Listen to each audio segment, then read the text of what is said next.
समुद्र की अथाह गहराइयों में क्या सचमुच एक ऐसी नगरी दबी हुई है जो कभी संसार की सबसे महान सभ्यता मानी जाती थी? एक नगरी जिसका नाम है अटलांटिस। 200-400 वर्ष पहले यूनानी दार्शनिक प्लेटो ने अपनी पुस्तकों में एक रहस्यमयी द्वीप का वर्णन किया। उन्होंने कहा, यह एक विशाल साम्राज्य था जहां सोने और चांदी की नदियां बहती थीं, जहां प्रासाद चमकते थे और जहां के लोग अत्यधिक विद्वान और शक्तिशाली थे। लेकिन उनकी अहंकार ने देवताओं को क्रोधित कर दिया और एक ही दिन और रात में पूरा साम्राज्य समुद्र में डूब गया। तब से लेकर आज तक अटलांटिस की खोज एक पहेली बनी हुई है।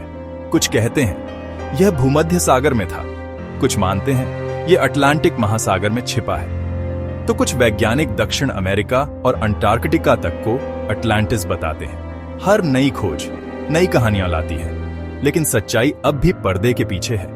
20वीं शताब्दी में समुद्र की गहराइयों में कुछ ऐसे ढांचे मिले जो सीढ़ियों और दीवारों जैसे लगते थे। बहामास के पास मिला बिमिनी रोड पत्थरों की एक लंबी रेखा जो मानो किसी प्राचीन सभ्यता का मार्ग हो।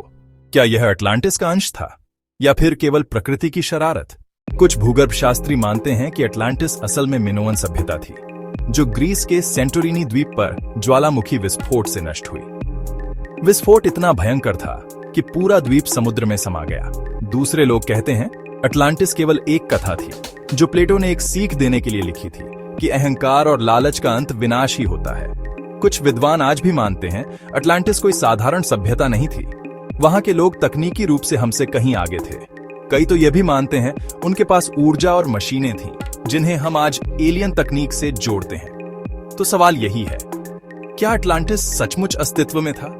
क्या वह केवल प्लेटो की कल्पना थी या फिर सचमुच महासागर की गहराइयों में आज भी दबी पड़ी है वह नगरी जहां कभी महलों की चमक और ज्ञान का प्रकाश फैला करता था?